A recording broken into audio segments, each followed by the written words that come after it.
Hello, welcome to the Backups. My name's Luke Beard. I'm Chris Green. I'm Riley Gunter. And I'm Nash Rainey. And we are the Backups. Backups. All right, let's kick into it. So we have NFL free agency news, a lot of it. I'm just going to do a quick rundown. So we have David Montgomery signing with the Lions, the Raiders making a lot of moves right now in the offseason. Aaron Rodgers likely going to the Jets. Jalen Ramsey traded to the Dolphins. Andy Dalton signing with the Panthers. Some more Panthers news as they're trading for the number 1 overall pick, giving up 2 firsts, 2 seconds, and DJ Moore. Patrick Peterson to the Steelers. Stephon Gilmore to the Cowboys. Matt Ryan has been cut by the Colts. James Bradbury is re-signing with the Eagles. Jesse Bates is signing with the Falcons. Tremaine Edmonds signs with the Bears. Zeke is getting cut by the Cowboys. Darius Slay is cut by the Eagles. Jadeveon Clowney is cut by the Browns. And Juju signing with the Patriots. It's a lot of reading there. So what are y'all's biggest takeaways from all of these moves? I mean, I'm going to go out and just say, this has been a very hectic week for Panthers fans, myself included. When you get the first overall pick for that kind of value, there's a lot of emotion there. I know I wouldn't say devastated, but I was definitely disappointed when I learned the news that we gave up DJ Moore and all that value. You're saying you weren't devastated. You were laying on the floor with your hands over your face when you heard about DJ Moore. I had a scratch on my face. That's why I laid on the ground. Anyway, but this was really, I see this as a make or break moment for the franchise and where it's been. The Panthers haven't been to the playoffs since 2017. There's been a lot of mediocre QB play over the last few years, and I think this is kind of the franchise trying to position itself better for the future by putting a lot of trust in a new QB. And you're speaking of, mediocre QB play in the Panthers franchise. You're just signing Andy Dalton. I don't think he'll be in there as a starter, but kind of as a veteran quarterback to help out with whoever y'all take number 1, unless y'all do trade back. But I'm assuming he's there as a veteran locker room kind of guy to help the Panthers, succeed. I just don't see a lot of success in that organization coming in recent years, but maybe in some time when all these young players are developing into, what they can be. I'm expecting the Panthers to take C.J. Stroud, and I think has a very high ceiling, as well as, Brian Burns, J.C. Horn, guys like that, all really young, Derek Brown. But I think the Panthers can be good, just not now. Yeah, absolutely. I think this is a jumping off point for the franchise. They're kind of prioritizing the future. They're giving up a lot now because I think they believe that with a guy like Stroud and with all these young playmakers on defense and maybe building on the offensive side through the draft, they can put themselves in the position to be back to where they were. I'd agree with that. Chris, what do you have taken out of this? Let's just clear out the elephant in the room. Aaron Rodgers is a Jet now, and as a Packers fan, that was hard. He's going to be. Yeah, he's not quite. Yeah, it was heartbreaking waking up to seeing that he planned on going to the Jets. Like, as I said, as a Packers fan, it's heartbreaking because he's been my quarterback for 18 years, and now he's about to leave, and I just don't know where this franchise is going. Like, I like Jordan Love, but I just don't think he can take us there. And he doesn't have the ceiling that Aaron Rodgers has. So, yeah. And I think with the Aaron Rodgers news, teams in the NFC North are loving it. There's been a lot of movement out of the NFC North. Yeah, the Vikings losing Patrick Peterson to the Steelers and signing Byron Murphy, I believe, from the Cardinals. And then even David Montgomery staying in the NFC North but leaving the Bears to join the Lions. I think the NFC North teams are kind of realizing Aaron Rodgers being gone is a win-now opportunity for a lot of these teams. Vikings very good last season. Lions very good last season. The Bears are the Bears. And the Packers are going to be pretty bad, I think. 4th place every year. Yeah. But, a lot of teams are making moves. I think even the Bears made a big move signing Tremaine Edmonds at linebacker. The Packers will probably be the worst team in the NFC North if this is all true. They just lost Alan Lazard. He's going to the Jets. Yep. A part of the claimed Aaron Rodgers wish list with Randall Cobb, another name on it, Mercedes Lewis, and Odell Beckham Jr. A lot of old guys there, which kind of surprised me. I think these guys are people that Rodgers has a lot of respect for, so that's why he wants them on the Jets. Yeah. I can't help but to think about this, what Elijah Moore is feeling right now, seeing all these other offensive weapons and receivers come in, right? He feels like he's probably getting moved down a little bit here, even though he's a fantastic receiver. Yeah, Garrett Wilson's not going anywhere. Yeah, that's my thing. Like, Garrett Wilson and Elijah Moore are better than most of the people that are on Aaron Rodgers' wish list. Like, Yeah. you just played with these folks, and now all of a sudden they're on your wish list that you want to play. You just turned the Jets into the Packers 2.0. Like, come on now. And it's also surprising to see because I don't think we've ever really seen this kind of this behavior from a QB where he's being traded and then he's giving the team a wish list because he understands how good he is and he understands he can make those kinds of demands. It's a unique thing to see. Aaron Rodgers, I think, is a very unique quarterback in the way he behaves. The fact of the matter is he does a lot of things unique. Last season we were wondering, oh, he's probably leaving or he's retiring, and he decided to stay. And all of a sudden now he's either retiring or leaving. And now he's leaving after saying right before his darkness retreat, 90% of him wanted to retire. He said that on the Pat McAfee show today. He's just, I don't know, man. He's a great quarterback, but I'm just not sure. He does things a lot more different than all these other all-time great guys did. But it's interesting to see what can happen around him because he is still performing at a pretty high level, was the MVP just a season ago. It's very interesting to see what he does, though, as a player. But even him going to the Jets, I don't think it'll change much with the Jets organization. I mean, the Jets were really good last season, except for their quarterback play. Their defenses was one of the best defenses in the league. They had very good offensive weapons before injury, and Zach Wilson was terrible. To put it simply, he's the worst starting quarterback in the NFL last season.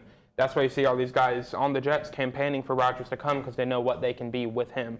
So I think the Jets will be pretty good if they can get a guy like Rodgers. Yeah.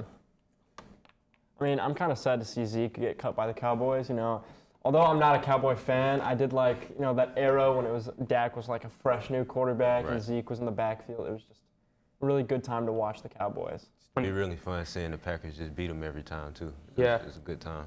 But now, the Cowboys are adding Stephon Gilmore, too, a former, I believe he was Defensive Player of the Year on the Patriots, if I'm not mistaken. Yep.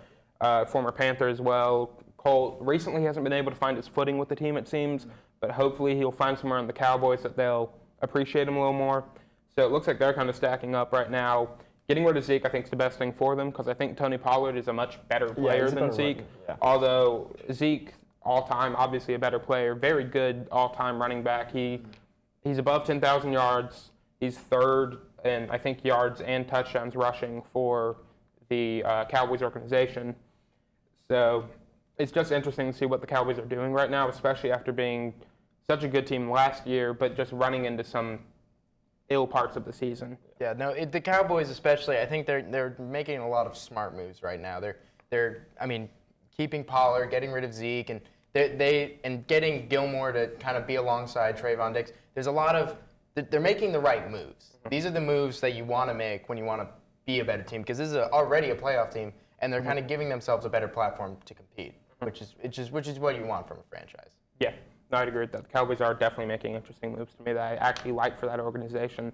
As someone who's not a huge fan of the Cowboys, I think they're making good moves for themselves. I'd like to talk about the Raiders a little bit. Getting rid of Darren Waller to the Giants, I think the Giants are going to be a very good team next season, and Darren Waller was a key piece of that Raiders team. Just don't see why they would do that. He's a high-paid tight end, so I guess they might be clearing up cap, but I still wouldn't do that personally. I think he's one of the best tight ends in the league, one of the higher-performing receiving tight ends. And they franchised Josh Jacobs, who then tweeted about the Waller trade. He didn't seem to be very excited about that. And then Jimmy Garoppolo being signed to the Raiders, it's kind of like moving from Derek Carr to Derek Carr. Yeah. Very similar players, not very... I think Derek Carr is a better quarterback than Jimmy Garoppolo personally. So it's just interesting to see that just occurring for that team. And then Devontae Adams, putting on Instagram, he's obviously cleared it up since, but he put what seemed to be displeasure with the pickup by the Raiders. It's just very interesting to see what is going on in that organization and how they're kind of handling everything. Yeah, I like to think that the Raiders is an organization where, every day they pick one fan to be the GM because I honestly don't know what they're doing, and then I see all this news and I don't really understand what they're trying to be, and it's a very confusing organization. It's hard to see where this leads to for the Raiders. No, I'd agree. And there's been a lot of rumors like Will Levis is possibly the quarterback they'd go with, or if they're going with anyone, it will be Will Levis. So it's just weird to me to see, why are you picking up a guy like Jimmy Garoppolo, unless it's for a veteran aspect, maybe, but I still think he could be a starter for a lot of teams. So it's just kind of strange to me. if you're going with a guy like Levis, who has, he has a cannon on him, he does need some time under a veteran quarterback, so maybe that's what they're going for. But I'm not sure what the Raiders are doing right now. Yeah, after Monday, they really joined my list of teams that need to be investigated for money laundering. Why? It's your opinion. Can't say anything against it. And then I will say, as a Falcons fan, I want to talk a little bit about the Falcons stuff going on. Jesse Bates to the Falcons, one of the higher graded safeties in the league, as well as Taylor Heineke. So maybe the Falcons have found a quarterback they actually like. Desmond Ridder, someone I've been saying, I'm not sure. I'm not the highest on him, but I think he can still be very good. But I am pretty high on Taylor Heineke. I think he's a good player. Every time he plays, it seems like he lights a fire under the Commanders. So I believe he could do that with the Falcons. And then a former Falcon, Matt Ryan, being cut by the Colts. Yes. I'd welcome him back to Atlanta with open arms. Man. So it's interesting to see how that develops for the Falcons. Personally, I hope it develops poorly, but I can't predict the future, so I guess we'll see. There you go. Let's move on to March Madness. The reason we're wearing these jerseys is it's the biggest tournament of the year. You were repping Suns legend Steve Nash from Santa Clara, Golden State legend Steph Curry from Davidson, Indiana State Larry Bird, and then Trae Young, Oklahoma. None of the players' teams made the March Madness, so we did not do good picking jerseys. Who do y'all see, winning it all? Who are y'all's biggest picks? Oh, well, I've been very undecided. I've made a bunch of brackets. I think I've repeated a winner once out of 8 brackets. It's hard to tell, but me personally, I like Houston and UConn, and I would probably say those are probably my top 2 choices for who I see winning this tournament. I see Texas. I would say Houston, but with Sasser getting injured earlier in the American tournament, he needs to be healthy for Houston to be a good team. Mm-hmm. They obviously fell to Memphis. Very bad. It was a bad game to watch if you were a Houston fan. Very good Memphis team, though. Yeah, Vinny Hardaway's definitely turned that program around. But Texas, coming off a win against Kansas in the Big 12 tournament, I think they're hot. They're going to keep getting hot through the tournament, and I think they'll win it all. Texas? Texas, yeah. You're gigging them? You're going with the horns? Chris, who do you have? I'm very high on UCLA. They've been close these past couple of years, have kept pretty much some of the same players, and they have that tournament experience, and I think that's going to be enough to get them to win it all. Mm-hmm. I can understand that one. I like the UCLA. I didn't choose them personally. I think it's my grudge with the Pac-12, so that's why I've kept them out of the championship most of my brackets. Yeah, it comes in all sports. UCLA is also another situation where they're very clearly experienced. They're a good team, but it's how much is the injuries really going to affect them going forward? How much can this team function without them? And I honestly think they'll probably still do well because this is still a strong team. It's more than one player. And thinking about UCLA, they're historically a great team. All the players who've really come through UCLA, it's like they're just they're like a factory. They just push out a bunch of players. So I think they're a team you always have to look out for, along with like Duke is another team you always have to look out for, although I don't personally see them winning it all. I think I picked them in a bracket just because it's Duke and you never know. Yeah. But I'm personally very high on Kansas. I still think they're really good, even losing to Texas. I think they have a lot in them to beat a lot of these teams going through. I have them and Xavier meeting up in the Final Four, and I'm very high on Xavier as well, or Xavier, however you say it. But I still think Kansas has it. I believe Bama's another team to look out for. I'm just not sure how far this Alabama team can push it into the tournament. But I think they are one of the more complete teams with guys like Brandon Miller. To me, probably the best player in college basketball right now, just that I've seen play. He's a very good player who has a very high ceiling in both college and in the league in the future. So those are some teams I'm looking out for. Not very high on Purdue. I think they'll get knocked out kind of early. And Houston's good as well. So. I kind of have these biases that it's kind of hard to come over. I see, Alabama, I just envision completely as an SEC football school, and I don't think of SEC basketball school winning. I think of a lot of these teams that are a little bit further north or west, and I think that's really played into it. I have a bracket where Alabama's winning just because I understand that despite my biases, they are actually a good team. They didn't just luck into a 1 seed because they're Bama, and when it comes to Purdue, I just don't see Purdue as winning the tournament. I could be dead wrong. I mean, we'll see, but Purdue gives me a bad vibe. That's all I can say. I haven't watched a single minute of Purdue basketball this season, but I've seen a little bit of them. I- They're not bad, but they're not winning. I They're just, not winning. I don't I- think they're at winning, least- but they are a very good team still. Yeah. I do want to play a little game that I didn't tell y'all about until right now. I want you, everyone, one at a time, to write down their dark horse sleeper. You can put a couple down. And I just want to see if we can guess from what we've all been talking about who it is. Who is the dark horse? So, Nash, I'll let you go first since you're on the farthest end. Let me see here. I've got a couple. I really do have a couple, and I guess this one isn't a super dark horse sleeper, but if I had to choose, I'd probably choose Creighton. You didn't write on the board. My bad. I think we're all kind of big on Creighton, though. Yeah. I'm very big on Creighton. I have them winning a bracket of mine. I really like the Creighton team. I think they're a really complete team. Just I've seen them play a couple times, and I do really like their game. So I think they are high. Have them dropping the Elite Eight to Bama in the specific bracket I'm looking at right now. But I do think they're a very good team, and I think they could go all the way. I mean, I obviously also have Creighton, but then I also have Michigan State.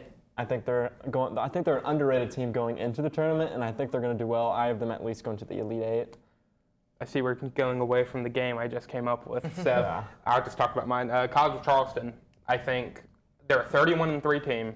They've been very dominant this season. I think they are a very good team. I don't see a lot in San Diego State. I think College of Charleston could beat them, possibly beat Virginia, and then they'll probably drop after that. But I'm really big on this College of Charleston team. I see them as a first-round exit. San Diego State is one of the best three-point defensive teams in the country, and College of Charleston's successful with shooting three-pointers. So I think it's going to be a good matchup. I think it could go either way, but I'm leaning more towards San Diego State on this one. I think there's also that element of, College of Charleston hasn't really played a lot of big games as it seems, so it's hard to predict. It's kind of hard to judge that really good record when you consider that maybe some of the competition they're up against wasn't as good as some of the other teams in the tournament. Mm-hmm. Another thing I want to talk about, what 16 seed do you see most likely to get an upset? I know Chris has been very opinionated on this with me when he's talking to me about it. I think we both have a similar one, as I do believe Kansas is the weakest one seed. Even though I still think they're going to win it. I think they're the weakest right now, and I think they'll get lucky throughout the tournament. But I think Howard's most likely to get the upset if any team is. Yeah, Howard's a really good basketball team. I could very much see them upsetting Kansas. Just look out for that. That's all I'm just looking at these other teams. North Kentucky, don't really know who they are. Yeah, Texas honestly, they don't A&M, know Corpus school. Christi, I've never heard about until this year. And then we have a game tonight between Texas Southern and I don't even know who this other team is. So Howard's a team I've heard of, and I have seen a little bit out of Howard this season. I will kind of just scroll through and start watching stuff, and Howard's a team that I have watched, and I do think they're a very good team. And I think Kansas is a team that needs to look out, especially after they kind of got drummed by Texas. Yeah. So I think Howard could really come out with it. That's the only 16 seed I could really see winning right now, though, compared to the other teams. And what is your opinion on Virginia? Because Virginia's going in. People are like, Virginia's going to get upset by Furman. I see just all stuff on social media. Everyone's like, don't sleep on Furman. I see Furman as like a mattress firm store. I go in, I'm sleeping on them every single time. I just don't really see a team like Furman being Virginia, because Virginia's a really good basketball team around tournament time. Like, they're always there to play no matter who is in front of them. Except when they lost that 16 seed. Yeah, one. that, But, that, you know, we won't get into that. We won't get into that, but for the most part, it's a great tournament team. Yeah, Furman's a team that I actually do really like. They came in, they won their conference tournament to get into this position. And Virginia's a team I'm not sure about because I've seen them drum Clemson a couple times. But I'm still not very high on Virginia, and I'm high on Furman. And if anyone's getting an upset, to me, it's College of Charleston in that division, and it's Furman. West Virginia beating Maryland, I don't consider an upset. I just think they're a better team. Yeah. And a couple teams like that just around. But I think Furman and College of Charleston are these two teams to look out. Coming from South Carolina, these are two pretty good teams that, I know you're a heavy sleeper on them. You seem to dislike a lot of things whenever we're on the show. Yeah. And Furman now being one of them to add to the Pac-12 hate. But, I am very high on this Furman basketball team. I think they're pretty good. Yeah, and speaking of sleepers, Chris, who do you have as your top sleepers going into the tourney? Along with Riley, I have Michigan State, and another one would be TCU because that is another school that pulls off a lot of upsets come tournament time. They're a 6 seed, right? Yes. That's a very good 6 I seed. believe team. they. I think they're a very strong. In my 6 seed. bracket, I have them eliminating Gonzaga actually in the round of 32. And there's another thing about that. I am not big on Gonzaga Yeah, right me now. I think they have really good players. Drew Timme, obviously, he's been there for 15 years. But I think they're a team that can get upset. Luckily for TCU, they're not meeting Georgia, so they're not going to get beat by 63. But I think TCU has a real good chance of going far in this tournament. Yeah, I can completely see TCU beating Gonzaga because I feel like we always get this narrative Gonzaga's always a top team. They're always the team to look out for. This is their year, and then they get bounced kind of early, and everyone's just like, well. Oh my God, how did this happen? Well, it happens because you're playing in a conference with your best opponent is San Francisco, but and like other than that, who else? I always fall for that trick the past few years. I've always picked Gonzaga to win. And of course, my bracket always fails. They won. So. And, Nash, another team I remember you telling me about that you're really high on, Drake. I know you have them going pretty far. You've told me a lot about them. We kind of just sit in the room and listen to you talk about Drake sometimes. What are you thinking about Drake, man? I mean, Drake is absolutely an upset to look out for. I think first off, Drake reminds me of the rapper, which I find pretty funny. But also, Drake is just an underrated school when it comes to basketball. I think when they've played big-time opponents, they've shown well. And I think they have, if anyone, you always want to pick a 12 seed. I feel like that's kind of the stereotypical upset to pick when it comes to March Madness. You always want to pick one 12 seed. Mm-hmm. And there's a lot of good 12 seeds in this tournament, and I feel like if you're looking to pick more than one, Drake is absolutely not a bad option, and that comes with the fact that I really just don't like Miami, and seeing them lose would just be great for me. Also, just because What helps with Drake is they have a senior team. A lot of players on the team are older, so going through, they have a lot of experience. Yeah, you really want experience, especially when it comes to those big games where you're down a lot, and I think a big discovery for myself at least was that Drake is a team of basketball players and not just one rapper playing these collegiate teams. That was a revelation. So I think now that I know it's several guys instead of just one, they'll do a lot better. Yeah, because you had them going far when you thought it was just Drake. Yeah. So now it's more guys than just Drake. Yeah. Another team that it's not that I think they're going to do good, but I want them to, is Princeton. It would just make me laugh seeing Princeton beat a bunch of teams and just kind of running through the tournament as it's an Ivy League school. A lot of people talk about Ivy Leagues are more so just intelligence instead of, athletics. But there have been players that come out of the Ivy League, like in different sports. Ryan Fitzpatrick, for example, of Harvard. It's just interesting to see, Princeton in here. I think they could make some noise. I mean, as much as I'd like to disagree, it's a trademark of March Madness. People always say the same thing, and then what happens? A 15 seed, a 16 seed, that they can win. And I think Arizona's a very strong team, and I have them going very far. But there's not really enough for me to say that Princeton won't win. Yeah. That's just the reality of it. Yeah. So that'll be a good game to watch. And one other sleeper I'd like to talk about is VCU is getting a lot of publicity. Everyone thinks. I think ESPN's upset giant calculator. They have the highest % chance to upset St. Mary's. Obviously, St. Mary's lost in their tournament to Gonzaga. I actually think VCU might actually have the upset. St. Mary's isn't VCU's not a big one. Yeah, St. Mary's isn't really like a powerhouse. No. Where you're just looking like, they're gonna whoop VCU. They're just a solid team. Yeah. Really, it's just one of those teams that they're good. They earn their spot. That's about it. No one's looking to St. Mary's to go do something crazy. And is there any seeds that you guys think are way too high, overseeded? I think Marquette is way overseeded, and I think Texas A&M is underseeded. I think Marquette's fine where they are. I think they're pretty good. A&M, another team, I think they could be a little higher, but I'm fine with them where they are. NC State being in it is ridiculous to me that Clemson's not in it, but I don't want to get too into that. Yeah. It's just a little ridiculous to me. After we beat them by 65 combined points, it's stupid, and the committee's terrible. Anyway, if you want to talk, let's get into overtime. Chris, I know you have something you would love to talk about. Kamaru Usman and Leon Edwards, the long-awaited rematch after that shocking ending to the second fight, is this weekend. I believe that Usman can win. It just depends on the mindset, how he comes into it, and not trying to think about how he got finished last time. But yeah, I think Usman can really win this one. Yeah, I also believe Usman's going to take this one. So. Do you envision this being a very long fight? Do you think someone's is this like a knockout, or do you think this is where kind of a going the distance, judge's decision kind of I thing. think it'll go to distance because it was about to do that the last fight. It's just And then it was fun. Kamara just thought it was sweet, and then he got caught. Yep. Yeah, I remember we were sitting there watching, and we Yeah. all just kind of sat there silently for a None minute. of us like, are looking at the TV. yeah, we were all sitting on our phones, and we hear it, and we look up, and everyone's like, "What just happened?" Yeah, no, that was. Yeah, let's hopefully it goes the distance this time. For my overtime, it's a little bit special. The NHL has a special collaboration with Disney Channel from Disney Channel, and they did a very special thing collaboration for the Rangers and Capitals game a few days ago.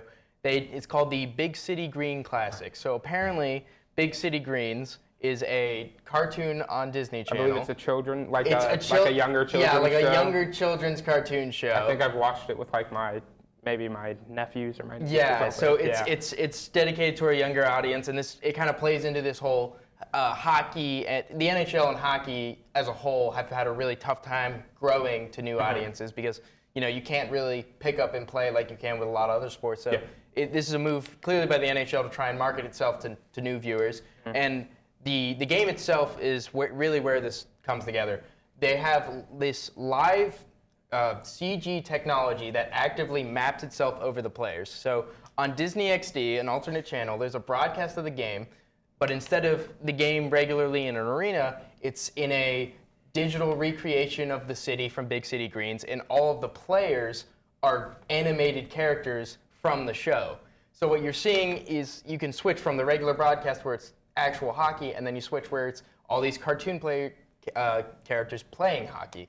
And it's interesting because, while it might not look like the newest NHL game that's released, it's technology that is actively capturing these players and like moving these characters over them as they play.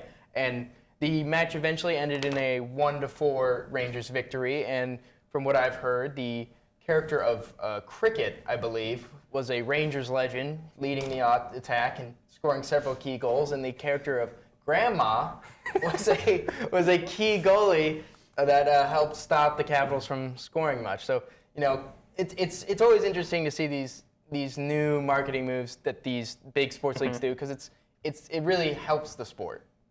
Yeah, I know. It reminds me of the Nickelodeon broadcast of like playoff games for football that are always funny to watch. Yeah. I'll sometimes sit there with my dad and watch him. And I think last time we watched, he said it was the greatest thing he's ever witnessed.